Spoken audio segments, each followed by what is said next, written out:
നമ്മുടെ ഹോസ്പിറ്റലിലെ infection prevention control പ്രോഗ്രാമൊക്കെ NABHന് വേണ്ടിയിട്ട് കിട്ടുമ്പോൾ നമുക്ക് 10%, 20% ഒക്കെ റീംബേഴ്സ്മെൻറ്റ് പേഷ്യൻസിൻ്റെ ട്രീറ്റ്മെൻറ്റിൽ കൂടുതൽ കിട്ടാനുള്ള സാധ്യതയുണ്ടല്ലേ? എന്തിനാണ് ഇങ്ങനെ കൂടുതൽ കിട്ടുന്നത്?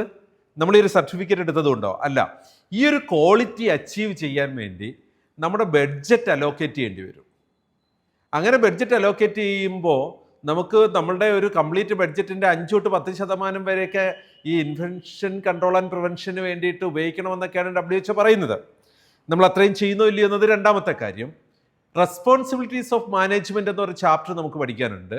അതിൻ്റെ 5ാമത്തെ സ്റ്റാൻഡേർഡിൽ 3ാമത്തെ ഒബ്ജക്റ്റീവുകളുണ്ട്. ROM 5Cയിൽ നമ്മൾ ഹോസ്പിറ്റലിൽ ബഡ്ജറ്റിംഗ് പ്രിപ്പയർ ചെയ്യുമ്പോൾ കൃത്യമായ മാനദണ്ഡങ്ങൾ ഉപയോഗിച്ച് ബഡ്ജറ്റിംഗ് അടുത്ത വർഷത്തേക്ക് എങ്ങനെ ചെയ്യണമെന്നത് റിയൽ വേൾഡ് സിനാരിയോസ് ഉപയോഗിച്ച് ചെയ്യണമെന്നും അതിന് ഇൻഫെക്ഷൻ കൺട്രോൾ ആൻഡ് പ്രിവെൻഷൻ്റെ വേണ്ടിയിട്ട് കൃത്യമായ പ്ലാനിങ് അനുസരിച്ച് ബഡ്ജറ്റ് വെക്കണമെന്നും നമ്മൾ അവിടെ പഠിക്കാൻ പോകുന്നുണ്ട്. സോ അതനുസരിച്ച് നമ്മുടെ ഈ IPC2A ഒരു കോർ ഒബ്ജക്റ്റീവ് എലമെൻ്റ് ആണ്. നമ്മളുടെ ഹോസ്പിറ്റലിലെ ഫണ്ട് അലോക്കേഷനും മാൻ പവർ അലോക്കേഷനും അഡക്വേറ്റ് ആയിരിക്കണം, നമുക്ക് ആവശ്യത്തിന് ഉപകരിക്കത്തക്ക വിധത്തിലായിരിക്കണം എന്നതാണ് നമുക്ക് ഈ ഒരു കോർ ഒബ്ജക്റ്റീവ് എലമെൻറ്റിൽ നമ്മൾ പഠിക്കുന്നത്. IPC infection control and prevention 2ാമത്തെ സ്റ്റാൻഡേർഡ് ആദ്യത്തെ objective element the management makes available resources required for the infection prevention and control program including allocation of adequate fund from the annual budget.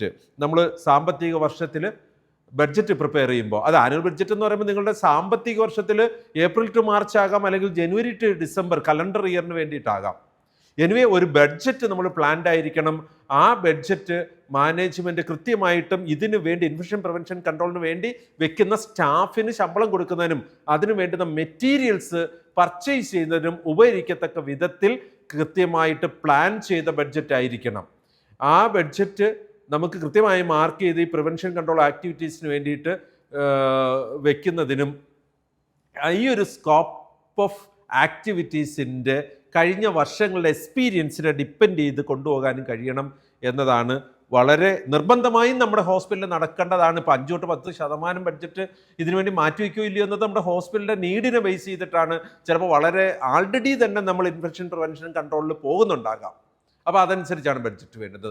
നമ്മൾ ആ കാര്യത്തിൽ വളരെ failure ആയിട്ടായിരിക്കും നിൽക്കുന്നത്. അങ്ങനെയെങ്കിൽ നല്ല രീതിയിൽ തന്നെ ബഡ്ജറ്റ് വയ്ക്കണം. So infection prevention control IPC2A the management makes available resources required for the infection prevention and control program including allocation of adequate fund from the annual budget.